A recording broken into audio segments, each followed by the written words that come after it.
চরিত্রকে ভালো রাখার জন্য হযরত আদম আলাইহিস সালামকে আল্লাহ রাব্বুল আলামিন জানিয়েছিলেন, এই যে হাওয়াকে বানিয়ে পাশে রাখলাম, এর দিকে তাকানোও যাবে না, ধরাও যাবে না। উনি বললেন, আল্লাহ তাকানোও যাবে, ধরাও যাবে, কি করলে সেই বুদ্ধি দেন? আল্লাহ তাআলা বলেন, হ্যাঁ, ধরাও যাবে, তাকানোও যাবে, বিয়ে করা লাগবে। বস, আমি রাজি আছি। হযরতে আদম বললেন, আল্লাহ আমার কাছে দেওয়ার মতো তো কিছু নেই। আল্লাহ বলেন, আমার একজন নবী আছে, যিনি শেষে যাবে, মুহাম্মাদুর রাসূলুল্লাহ। সেই নবীর উপরে 10 বার দরুদ শরীফ পড়ো, এইটাই তোমার দেনমোহর হিসাবে কবুল হয়ে যাবে। বিবাহ হয়ে গেল। আমি কিন্তু 500-র ভেতরে মাত্র একটা বলছি, খুব খেয়াল করবেন। আল্লাহ পাক এবার ডাক দিয়েছেন আদম নবীকে, ওয়াকুলনা ইয়া আদাম উসকুন আনতা ওয়া যাওজুকাল জান্নাতা ওয়া কুলা মিনহা রাগাদান হাইসু শি'তুমা। হে আদম, বউ নিয়ে এবার বাড়ি চলে যাও। এখানে প্রশ্ন হচ্ছে, জান্নাত হযরত আদম আলাইহিস সালামের বাড়ি আর আমাদের বাবার বাড়ি, এই কথা বলেন এখানে, আমাদের বাবার বাড়ি না? উনি আমাদের আদি বাবা, এই হিসাবে আমাদের বাবার বাড়ি ওইটা। তাহলে বউ নিয়ে বিয়ে করার পরে আল্লাহ আদেশ দিলেন, বাড়ি যাও। বউ নিয়ে বিয়ে করে বাবার বাড়ি যাওয়া লাগে, এইটাই সুন্নাহ নবীদের। অথচ এখানে অনেকেই বসে আছে ঘর জামাই। আপনি বউ নিয়ে বাবার বাড়ি যাওয়া দূরের কথা, আর নিজে সহ থেকে যাচ্ছেন। শব্দটার দিকে খেয়াল করেন। আল্লাহ পাক বলেন, বউ নিয়ে বাড়ি যাও। শুধু এতটুকুই না, ওয়াকুলা মিনহা। আল্লাহ কিন্তু আংতা ওয়াকুলা দেয়নি, যে বাড়ি যে নিজে আগে মরণের খাওয়া খাও, এরপরে বউকে দাও, না। আজ যারা চিল্লাচ্ছেন, বিশেষ করে আমিরে জামাত ডাক্তার শফিকুর রহমান, এই কথাটা বলার পর থেকে দেখি সারা দেশে নাস্তিক আর রাম আর বাম, বিশেষ করে নারী সংগঠনে যারা কাজ করে, উঠে পড়ে লেগেছে। আজকে একটা টকশো দেখেছেন, আমিরে জামাতের একদম উপস্থাপিকা মহিলা, তারে নিয়েও ফতোয়াবাদী চলছে। আরে ভাই, এদেশে কি ইসলামের একটা আইন আছে আপনি ফতোয়া দেন? কোরআনের এই আয়াত থেকে আমরা কয়েকটা মাসলা পেয়েছি। প্রথম নাম্বারে আল্লাহ বলেন, অকুলা দি বসন দিলাম, বউ নিয়ে বাড়ি যাও। নিজে যেই মানের খাবার খাবে, ওই মানের খাবার স্ত্রীকে খাওয়াবে। আগে নিজে খাবে, এরপরে বউকে খাওয়াবে। কথা আল্লাহ দেয়নি। কথা বুঝতেছেন? এদিকে তাকান, তাড়াতাড়ি শেষ করেন তো ভাই। এখন আসলেন কোন কারণে? পরে আসতে পারতেন, জানতেন পরে আসবেন, এখানে কেউ আসবেন না। গাইবান্ধা বাসে আল্লাহ পাক এখানে আংতা না দেওয়ার কারণ হচ্ছে, আল্লাহ পাক নারী পুরুষ উভয়ের পক্ষে। এদের অধিকারের ব্যাপারে আল্লাহ কত সচেতন দেখেন। তুমি বাড়ি যেয়ে আগে খেয়ে নেবে মন মতো, যা থাকে পরে বউ খাবে, না হবে না। জান্নাতে নিয়ে যাও বউকে নিজের বাড়িতে, যতটুকু খাবে সেই মানের খাবার খাবে। আল্লাহ একবারে বচন দিয়ে জানিয়ে দিয়েছেন, ওই মানের খাবার ওই সাথে বউকে খাওয়ানো লাগবে। যেই মানের কাপড় পরবে, ওই মানের কাপড় বউকে দেওয়া লাগবে। যেই মানের বিছানায় তুমি থাকো, যে মানের ঘরে থাকো, এরকম মানের ঘর তাকে দেওয়া লাগবে। আজ নারী স্বাধীনতা আন্দোলন, নারী বিপ্লব পরিষদ, নারী মুক্তি পরিষদ, কত সংগঠন, প্রায় 13টা সংগঠন কাজ করছে দেশে। কি করেছেন আপনি? ধর্ষণ থেকে বাঁচাতে পারেন না, সমকামিতা থেকেও বাঁচাতে পারছেন না। আজকে মহিলা পর্যন্ত ওরা আন্দোলন করছে। যারা সমকামিতার বিরুদ্ধে কথা বলেন, 2 দিন পরে আপনারাও সমকামী হওয়ার জন্য আন্দোলন করবেন। বলেন নাউজুবিল্লাহ।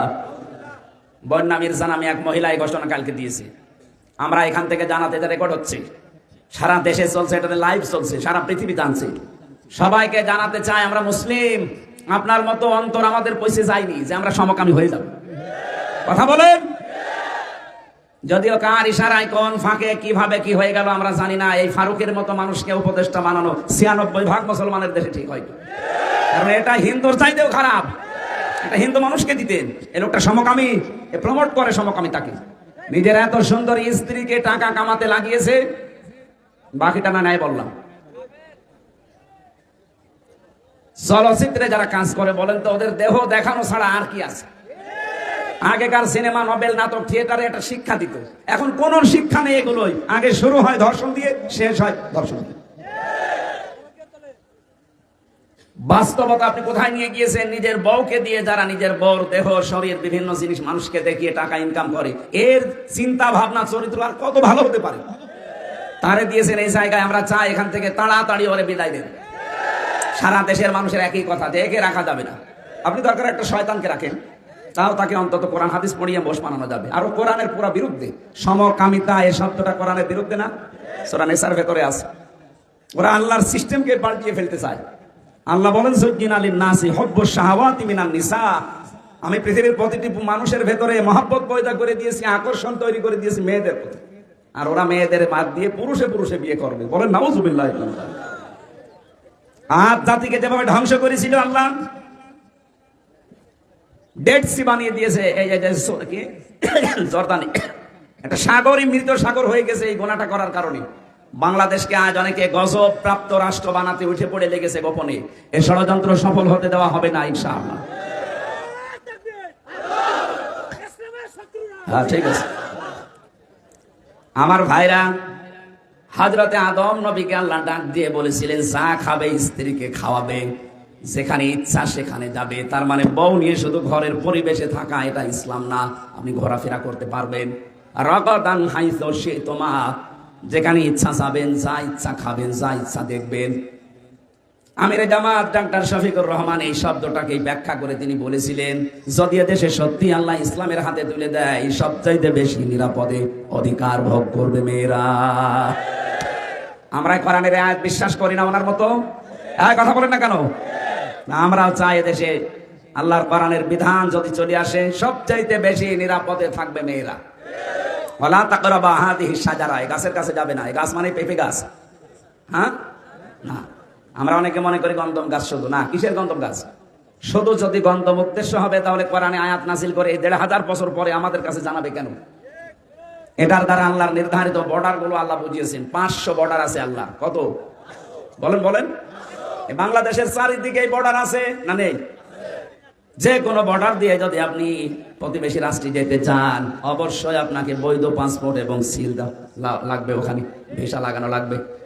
আল্লাহ পাক বলেন আমার এই পৃথিবীতে একটা বর্ডার আমি বানিয়ে দিয়েছি, চলাফেরা করবা, খাবা, মন মতো চলবা, কিন্তু যখনই বর্ডারের কাছে যাবা থেমে যাবা। এই বর্ডার ক্রস করা যাবে না। এই বর্ডার গুলো ক্রস যেন না হয়, এই জন্য আইন তৈরি করা লাগবে। আইন তৈরি করে করে ওই বর্ডার গুলো তো সীমা রেখা দেবেন, ওখানে গেলেই জনগণ থেমে যাবে না, আর পার হওয়া যাবে না। এই সিস্টেম যখন চলতে থাকবে, একদিন, 2 দিন, 5 দিন না, বিশ্ব নবী যেমন বলতে পেরেছিলেন খায়রুল কুরুনি করনি, আমার যুগ শ্রেষ্ঠ যুগ।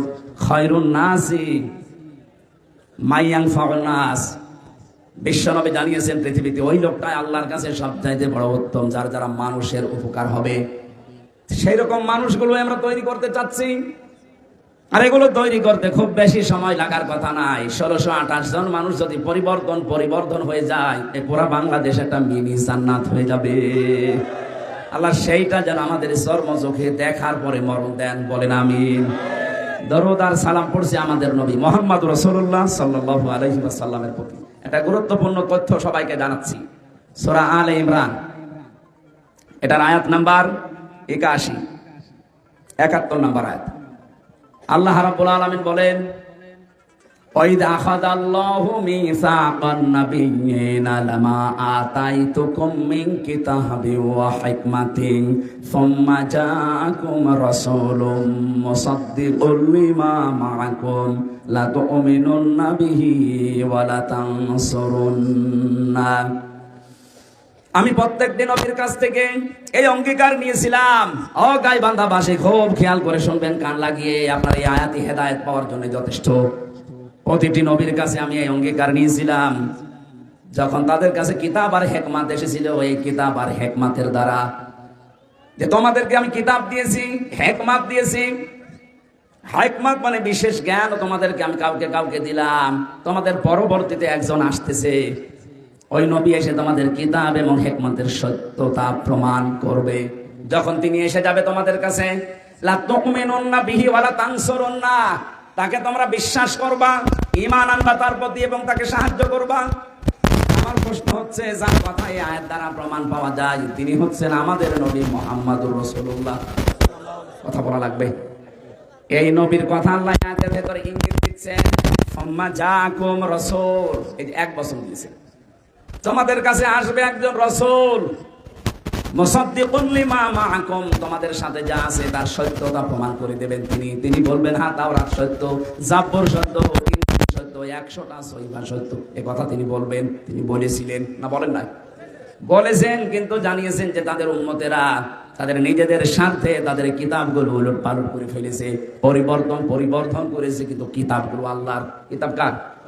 তোমাদের উচিত হবে এখন লা তুমিনুন্না বিহি ওয়ালা তানসুরুন্না, লাম দিয়েছেন আল্লাহ, অবশ্যই তার প্রতি তোমরা ঈমান আনবে, তাকে বিশ্বাস করবে এবং তাকে সাহায্য করবে। এতে প্রথম শব্দটা লা তুমিনুন্না বিহি, তার প্রতি ঈমান আনবে। আমার তো মনে হয় এখন যদি মুসা নবীও দুনিয়ায় আসে, সে যদি মুহাম্মদুর রাসূলুল্লাহর প্রতি ঈমান না আনে, সেও জাহান্নামে যাবে। এই কথা বলেন না কেন? মুসা নবীর মতো মানুষ যদি এ জামানায় এসে তার প্রতি ঈমান না আনার কারণে জাহান্নামে যাওয়া লাগে, আপনি কি হয়ে পড়েছেন? বলেন আমি কি আল্লাহর হুকুম মানি না? হ্যাঁ আপনি মানেন। আপনি নামাজ পড়েন, রোজা রাখেন, হজ করেন, দান সাদকা করেন, এই যে চারটা কথা বললাম, এটা হুকুম কার? আল্লাহর। কার? বলেন বলেন। আল্লাহর হুকুম আপনি মানছেন, কিন্তু এই জামানার প্রেরিত পুরুষ যিনি, যেই দিন তাকে পাঠিয়েছে ওই দিন থেকে শুরু করে কিয়ামত পর্যন্ত একজন প্রেরিত পুরুষ আছে, তার নাম মুহাম্মাদুর রাসূলুল্লাহ। আপনি যদি সত্যি আখিরাতে বিশ্বাসী হয়ে থাকেন, কিয়ামতে যদি নাজাত পেতে চান, মরণের সময় যদি আপনি সত্যি ঈমানটা নিয়ে মারা যেতে চান, যিনি প্রেরিত পুরুষ এখন আছে কিয়ামত পর্যন্ত, যার ঘোষণা, তার প্রতি বিশ্বাস করা লাগবে না? বলেন বলেন। এবার আমার প্রশ্ন, তিনি রসুল হয়েছেন, নবী হয়েছেন কত বছর বয়সে? 40। বলেন না কেন? 1 থেকে 40 বছর পর্যন্ত তাকে আরব জাহানে কেউ নবী বলতো, কেউ রসুল বলতো। কি বলতো? আল আমিন আস সাদিক, অথবা মোহাম্মদ ইবনে আব্দুল্লাহ, আব্দুল্লাহর ছেলে মোহাম্মদ। তাকে যখন রসুল বলা, নবী বলা আরম্ভ হয়েছে, তখন তার বয়স কত? আরো জোরে। 40 থেকে 63 কত বছর হয়? 23-এর ভেতরে 13 বছর তিনি মক্কায়। এই 13 বছরের জীবনে শুধু মার খেয়েছেন। এদেশের আজ হাজারো লক্ষ মানুষ বলে, হুজুরা এই 13 বছরের কথা বলতে পারেন না, একটু কান্নাকাটি করি। বললাম 13 বছরের কথা বলে আপনাদেরকে আমি কান্নালাম, কিন্তু বাকি এখনো যে তার জীবনে 10 বছর ছিল মদিনায়, আর 10 বছরে তিনি রাষ্ট্রপতি ছিলেন। আর কথা বলে না কেন? ওই কথাটা যখনই তুলে আনি তখনই বলে, হুজুর এটা তো দুনিয়ার কথা, এটা রাজনীতি, আপনার ঈমান তো আনা হচ্ছে না। আল্লাহ যে বললেন লা তুমিনুন্না বিহি, তার প্রতি ঈমান আনো। আপনি তো 13 বছর ঈমান আনলেন, 10 বছর আনেন না, আপনি আর্ধেক ঈমানদার। কথা বুঝতেছেন? শুধু ঈমান আনলেই হবে? এখানে শব্দটা কি? ওয়ালা তানসুরুন্না, তাকে সাহায্য করা লাগবে। প্রশ্ন আমার এখন, তিনি আছে? এই জবাব দেন না কেন? তিনি নেই, কিন্তু কিয়ামত পর্যন্ত আয়াতটা থাকবে না। কি মিন করেন আপনি? কিয়ামত পর্যন্ত হয়তো নবীজি এখানে নেই, থাকবেন না, কিন্তু তার নায়েব আছে। এই যে এটা দেখতে পাচ্ছেন, এটা তার নায়েব, স্থলাভিষিক্ত। উনি যা যা করেছেন, যা সাহায্য পেয়েছেন, ওনাকেও তাই তাই করা লাগবে, ওনাকেও সেই সাহায্য করা লাগবে। শুধু উনি না, যত মানুষ এলেম পেয়েছে দুনিয়া এবং এলেমের উপরে আমল করেছে, তাদেরকে আপনি বিশ্বাস করবেন, ঈমান আনবেন, তাদের প্রতি আপনি সাহায্য করবেন। প্রশ্ন আসতে পারে, হ্যাঁ জাতীয় মসজিদের ইমাম কি আলেম ছিলেন না? নামে আলেম ছিলেন, কামে জালেম ছিলেন। নাই তো সেই লোকটা নৌকা নিয়ে দাঁড়াতে পারে? বলেন, একটা মানুষ কোনোদিন নৌকা মার্কা নিয়ে দুনিয়ায় ভোটে দাঁড়ায়? আরে ভাই, কুকুর মার্কা নিয়ে দাঁড়াতেন, তাও পাস করতেন। আপনি জানছেন লোকটা জালেম। হাদিস শরীফ এটা কেউ যদি জেনে শুনে কোনো জালেমকে সাপোর্ট দেয়, কিন্তু লোকটা জানে যে লোকটা জালেম, সে যেন নবীর উম্মত থেকে বের হয়ে যায়। ও তো নিজে জানতো যে জালেমা হাজার হাজার মানুষকে গুম করেছে, খুন করেছে, আয়না ঘরে রেখেছে, কত মানুষকে মিথ্যা মামলা দিয়েছে, মিথ্যা সাক্ষী দিয়েছে, জানতো না? এতে জানার পরও কওমি জননী উপাধি দিলেন কোন কারণে? আপনি আলেম আর নেই, কারণ জ্ঞান অনুযায়ী আপনার আমল হয়নি, আপনি জালেম। শুধু ওইটা না, ওরকম যত আছে যারা জ্ঞানের উপরে কাজ করে না, সে যত বড় বিশাল আলেম হোক, ওটা আল্লাহর ভাষায় জালেম। এটা আমি বানালাম। হ্যাঁ, সূরা বাকারা 1 নাম্বার পারা 20 নাম্বার পৃষ্ঠা 13 নাম্বার লাইনের 140 নাম্বার আয়াতের প্রথম অংশে আছে, ওমান আযলামু মিম্মান কাতামা শাহাদাতান ইনদাহু মিনাল্লাহ। আল্লাহ পাক বলেন, বড় জালেম তো আমার দৃষ্টিতে ওই লোকটা, যেই লোকটা তার জ্ঞান অনুযায়ী আমল করে না, কোরআনের জ্ঞানগুলো দুনিয়ার স্বার্থ পেয়ে গোপন করে দেয়। আর এরকম আলেম 15.5 বছরে বেঁচে ছিল। এই জন্য আলেম ছাড়া সত্যিকারের যারা জ্ঞান অনুযায়ী আমল করবে, যেমন নবীরা জ্ঞান অনুযায়ী আমল করতো। কথা বলে না কেন? তাদের কি হয়েছিল? আপনি সূরা ইয়াসিনের তাফসিরে পড়বেন 30 নাম্বারে, ইয়া হাসরাতান আলাল ইবাদ মা ইয়াতিহিম মির রাসূলিন ইল্লা কানু বিহি ইস্তাহজিউন। আমার বান্দাদের জন্য আমার আফসোস লাগে, আক্ষেপ হয়, যেমন কোন নবী রাসূল তাদের কাছে পাঠালাম না যার সাথে সমসাময়িক মানুষেরা ঠাট্টা বিদ্রূপ উপহাস করে নাই, তাদেরকে দেশ থেকে পর্যন্ত তাড়িয়ে দিয়েছে। তাহলে জ্ঞান অনুযায়ী আমল করে নবীরা দেশে পর্যন্ত থাকতে পারে না, আর জ্ঞানের বাইরে আমল করলে আমাদেরকে জাতীয় মসজিদে পর্যন্ত জায়গা দিয়ে দেয়। এইটাই পার্থক্য। সুতরাং সাহায্য করা লাগবে নবীদেরকে। নবী নেই, নবীর আসল উত্তরাধিকারী যারা, তাদেরকে কি সাহায্য করবেন? যখন যেই সাহায্য দরকার হয় ওইটা। পরবর্তী শব্দ হচ্ছে ক্বালা আ'আরারতুম ওয়া আখাযতুম আলা যালিকুম ইসরি ক্বালু আ'আরারনা ক্বালা ফাশহাদু ওয়া আনা মা'আকুম মিনাশ শাহিদিন। যত নবীর কাছে আল্লাহ অঙ্গীকার দিয়েছিলেন যে আল্লাহকে মানো, কিন্তু তার প্রেরিত পুরুষ রসুলকে মানো, ওরা প্রত্যেকেই রসুলের উপরে ঈমান আনার সময় বলেছে হ্যাঁ আমরা মেনে নিলাম, যা আমাদের উপরে আদিষ্ট হয়েছে আমরা মানলাম। শুধু মানলাম না, হে আল্লাহ আমরা তাদের সাথে আছি, তুমি সাক্ষী থাকো। এতটুকু আল্লাহ শেষ করেন। ফাইন ফামান তাওয়াল্লা বা'দা যালিকা ফাউলাইকা হুমুল ফাসিকুন। হে নবী, এই ঘোষণা দেওয়ার পরে কেউ যদি মুখ ফিরিয়ে চলে যায়, অহংকার করে যে না আমি মানি না, ওই মানুষগুলোই ফাসিক, পাপাচারী, দুশ্চরিত্রের অধিকারী। বলেন নাউজুবিল্লাহ। আমরা যেন দুরাচার, পাপাচার এই নামে কিয়ামতে আল্লাহ আমাদেরকে যেন না ডাকে। এই জন্য আল্লাহকে যারা মানেন, বাংলাদেশে বহু মানুষ আমরা এখন দেখতে পাচ্ছি, জিজ্ঞাসা করলেই বলে হ্যাঁ আমি নামাজ পড়ি না। আর নামাজ পড়েন হুকুম কার? রোজা রাখি না, রোজা রাখার হুকুম কার? বলেন বলেন। নামাজ, রোজা, দান, সাদকা, হজ এগুলো হুকুম আল্লাহর। কিন্তু এই জামানায় প্রেরিত পুরুষ যিনি, তিনি এখন নেই, তার নায়েব আছে, তার সাথে যা যা করা দরকার আপনি এই নায়েবের সাথে তাই তাই করবেন। বিশ্বনবীকে পাহারা দিতে গিয়ে যদি হযরতে তালহার ৮০টা তীর বুকে লাগে, আপনি কয়টা তীর খেয়েছেন নায়েবদের জন্য বলেন তো? যদি সময় এরকম আসে, নায়েবে রাসূল, নবীর উত্তরাধিকারী, এদেরকে বাঁচাতে গিয়ে যদি বুকও লাগে, বুকও পেতে দিয়া লাগতে পারে। আল্লাহ এই আয়াতটা আমাদের জীবনে কার্যকর করে দিন, বলেন আমিন। কোরআনে কারিমের সূরা আলে ইমরান, আমি আয়াত নাম্বার, এটা হচ্ছে 92 নম্বর আয়াতের একটু তেলাওয়াত করেছি। তেলাওয়াত কিন্তু আয়াত থেকে একটু তাফসীর আকারে কথা বলতে চাচ্ছি। আল্লাহ রাব্বুল আলামিন আমাদেরকে জানাচ্ছেন ইন্না আউয়ালা বাইতি উযিআ লিন-নাসি লাল্লাযী বিবাক্কাতা মুবারাকাও ওয়া হুদাল লিল আলামিন। অবশ্যই এই পৃথিবীতে সর্বপ্রথম যে ঘরটা বানানো হয়েছে সেটা বাক্কায়, তার মানে মক্কায়। বাক্কা এটা মক্কার প্রাচীন নাম। পৃথিবীর প্রথম ঘর হচ্ছে মক্কা, কাবা শরীফ। মুবারাকান, এটা মুবারাকান শব্দ দিয়ে আল্লাহ জানিয়েছেন এটা বরকতময় করে দিয়েছি। ও হুদান, হেদায়েতের মশাল এখানে লাগানো আছে। কত কালো জিনিস তো দুনিয়ায় আমরা দেখি, কাবা শরীফটাও কালো জিনিস দিয়ে মোড়ানো আছে। কি জিনিস আল্লাহ তার ভেতরে দিয়ে রেখেছেন, কাবা একবার দেখলে আর একবার দেখতে আপনার মন চাবে। দুনিয়ায় এমন কোন কালো জিনিস দেখান তো? এই যে কাক, এত কালো, একবার দেখলে মন চাইছে আর একবার দেখি। বলেন বলেন। কাক কত কালো দেখতে, কাবা শরীফের গেলাপও কালো। আল্লাহ বলেন হুদান, পথ নির্দেশিকা কেন রাখলাম, কেমন ভাবে রাখলাম দেখবা। লিল আলামিন, বিশ্ববাসীর জন্য। ফিহি আয়াতুম বায়্যিনাতুম মাকামু ইব্রাহিম, তার ভেতরে আমার বহু নিদর্শন ছড়িয়ে আছে। তার ভেতরে অন্যতম নিদর্শন হচ্ছে মাকাম ইব্রাহিম। অমান দাখালাহু কানা আমিনা, কোন মানুষ যদি এখানে প্রবেশ করে আল্লাহ তাকে নিরাপত্তা দিয়ে দেয়। আমি সুবহানাল্লাহ আলহামদুলিল্লাহ বলার জন্য বলছি না, এখানে শিক্ষা আছে কয়েকটা। এক নম্বরে, কোন মানুষ যদি কাবার চত্বরের ভেতরে প্রবেশ করে তাকে নিরাপত্তা দেয় কে? কারণ ওখানে বিধান চলছে আল্লাহর। এই যে ৭ চক্কর দেওয়া বিধান কার? ওখানে নামাজ পড়া বিধান কার? পবিত্র রাখা এই বিধান কার? এই জায়গাটা পুরো নিয়ন্ত্রণ করছে আমার আল্লাহ তার বিধান মতো।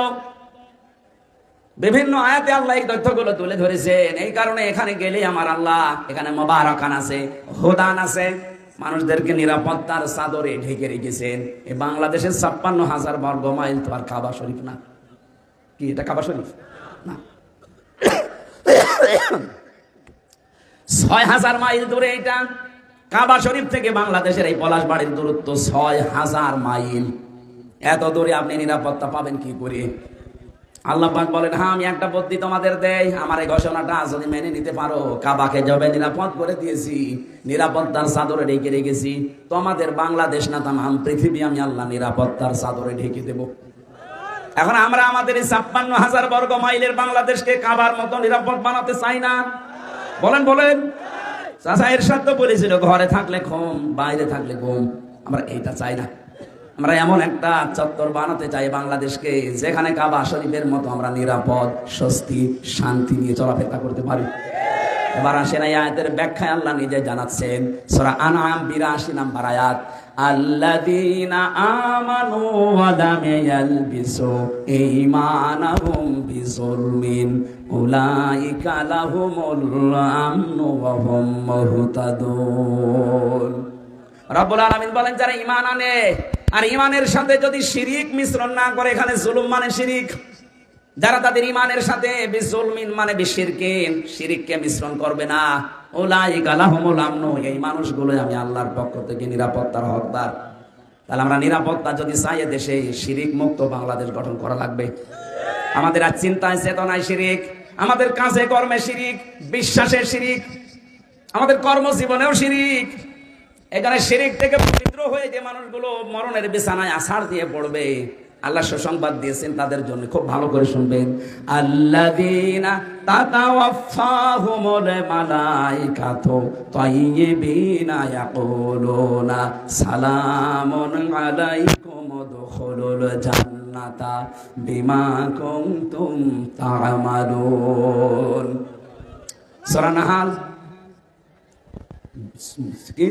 ৩২ নম্বর আয়াতে আছে, মানুষ যখন মরণের বিছানায় আছাড় দিয়ে পড়ে যায়, ফেরেশতারা তখন আসে তার কাছে, যার জীবনটা তজ্জিবিন। তজ্জিবিন মানে শুধু এই পোশাকের পবিত্রতা না, তজ্জিবিন মানে শুধুমাত্র শরীরের পবিত্রতা না, আপনার চিন্তা চেতনা, বিশ্বাস, আকীদা, কর্মজীবন, আপনার পরিবার, সমাজ এবং রাষ্ট্র সব যখন আপনি পবিত্র, মুক্ত করার চেষ্টা থাকবেন, যে আমি শিরিক মুক্ত করব, কুফর মুক্ত করব, জুলুম মুক্ত করব, বিদআত মুক্ত করব, এগুলো থেকে যখন মুক্ত হয়ে দেশটা আপনি উপহার দেবেন, বিছানায় পড়ার সঙ্গে সঙ্গে ফেরেশতারা এসে বলবে, সালাম।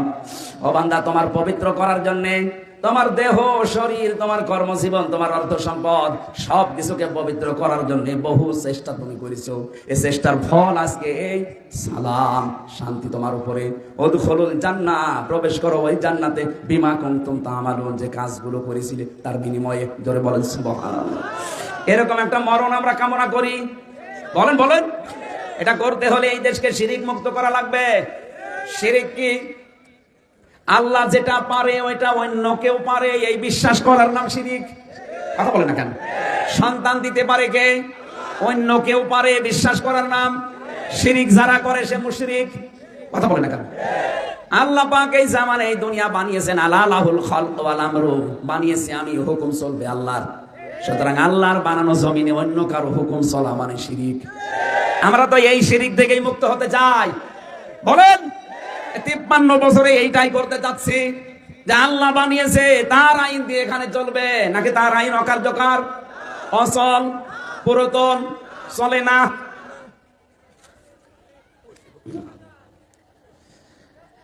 এই জন্য বাস্তবতা হচ্ছে আয়াতের মূল শিক্ষা, যেহেতু আল্লাহ বানিয়েছে, আল্লাহর আইন দিয়ে না চললে অন্য কিছু যদি চলে সেটা শিরিক হয়ে যাবে। আমরা এই শিরিক আমাদের এই দেশে আর সামনে দেখতে চাই না। আল্লাহর আইনে দেশে চলবে, এটা ফেরেশতারা চালাবে। আপনি হয়তো মনে করতে পারেন, যদি দিলাম, যদি না হয়, আরে ভাই, না হওয়া হওয়া আপনার বিষয় না। হযরত ইব্রাহিম অগ্নিকুণ্ডে যখন জ্বালিয়ে দিচ্ছিল তাকে, ও ব্যাংক কোনোদিন বিশ্বাস করে না যে আমার এই পোশাবে বিশাল অগ্নিকুণ্ড নিভে যাবে না, কিন্তু সে শুধু সাহায্য করেছিল। আল্লাহ এইটাই কবুল করে ব্যাঙের পোশাবো পাক বানিয়ে দিয়েছেন। আপনার হয়তো একটা টিপে কিছু হবে না, কিন্তু আল্লাহর আইন যারা চাই না তাদের চাইতে অন্তত যারা চাচ্ছে, আপনি বোঝাতে চাইবেন ওই ব্যাঙের মতো আল্লাহ আমি দিয়েছি। তারপর একটা সুসংবাদ দিয়ে যাচ্ছে, এই বাংলাদেশে আগস্টের 5 তারিখের আগ পর্যন্ত এদেশে মাত্র 100 জনের 15 জন মানুষ চাইতো যে ইসলামে দেশে কায়েম হোক।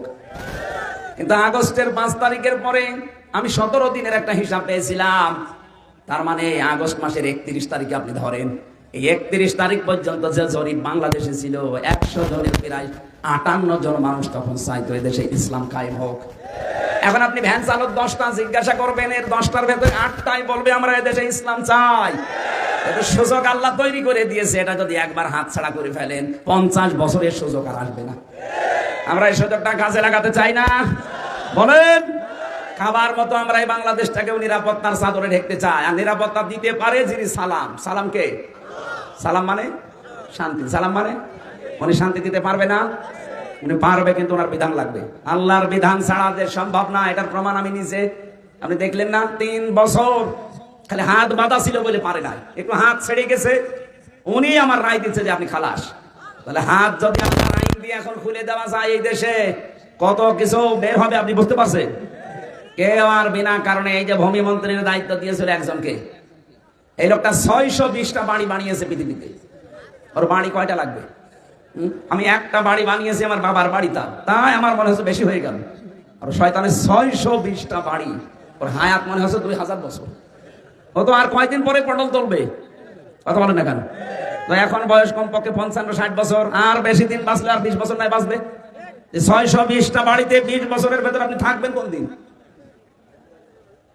এগুলো যদি ভ্যান চালকদের মতো উপায় করা লাগতো, কেনার মতো হালাল টাকা হতো, তাহলে আজ 1 লাখ টাকা দিয়ে দিত। 5000 টাকায় আপনি দিচ্ছে। নিকালে উল্টা পাল্টা ধারণা করেন, না উনি এমপি তাহলে উনি 1 লাখ দিলে কি হয়তো 1 লাখ টাকা লাগবে না? হ্যাঁ, অনেকে সালমান এফ রহমানের দরবেশের মতো 7টা ব্যাংক থেকে 36,000 কোটি টাকা আগেই মেরে খেয়েছে, টাকা দেবে। আমার কুষ্টিয়ার হানিফ সাহেব, আমার মনে হয় উনি এমপি হওয়ার পরে এই 10 বছর এমপি, আর 5 বছর তো উনি ছিল না, এই 10 বছরে খুলনা অঞ্চলে, বাগেরহাট, খুলনা, সাতক্ষীরা, এই 3টা জেলার যত মাছের ঘের আছে, যদি 100টা থাকে তার ভেতরে 70টা উনার। আমি একটা উদাহরণ দিলাম, 100টা মাছের ঘের আছে, তার ভেতরে 70টা উনার। বলেন, আল্লাহ তো সব ওই মানে এসে আরশ থেকে ওনারা দিয়ে গিয়েছে। ওনার ভাইয়ের বউ একটা হাই স্কুলের না প্রাইমারি স্কুলের মাস্টার, কয়েক হাজার কোটি টাকার মালিক একটা প্রাইমারি স্কুলের মাস্টার। বলেন সুবহানাল্লাহ। এই চলছিল দেশে। এই জন্য দেশটা যদি আমরা সত্যি নিরাপদের চাদরে সাজাতে চাই, শিরিক মুক্ত দেশ গঠন করতে হবে। আর শিরিক যেহেতু আল্লাহর আইনের বিরুদ্ধে যা আছে সব শিরিক, আমরা সামনে সব জায়গা থেকে শিরিক মুক্ত একটা দেশ উপহার দিতে চাই। শিরিক বিল জাত, শিরিক বিল সিফাত, শিরিক বিল ইখতিয়ারা, শিরিক বিল হুকুক, 120 প্রকার আছে শিরিক। এগুলো থেকে আমাদের ব্যক্তি, পরিবার, সমাজ, রাষ্ট্র, বিশ্বাস, আকীদা সব আমরা পরিবর্তন এবং আমরা মুক্ত করবো ইনশাআল্লাহ। এই আগামীতে এই মাহফিলটা রাতের বেলা হোক এবং বড় হোক, আপনারা চান না? এনারা যেন যারা দিয়েছে একটা ছোট্ট একটা স্কুল, মনে হয় কোরআনের স্কুল, এনাদের কালেকশন হয়নি। আপনারা টাকা পয়সা যারা নিয়ে এসেছিলেন, বাড়ি নিয়েছেন না দয়া করে, তাহলে এরা সাহস হারিয়ে ফেলবে। আপনার এই টাকা পয়সা যদি কোরআন প্রচারে কাজে না লাগে, তো কি করবেন? আপনার টাকা সালমান এফ রহমানের মতো কি আবার সরকার নিয়ে নেবে?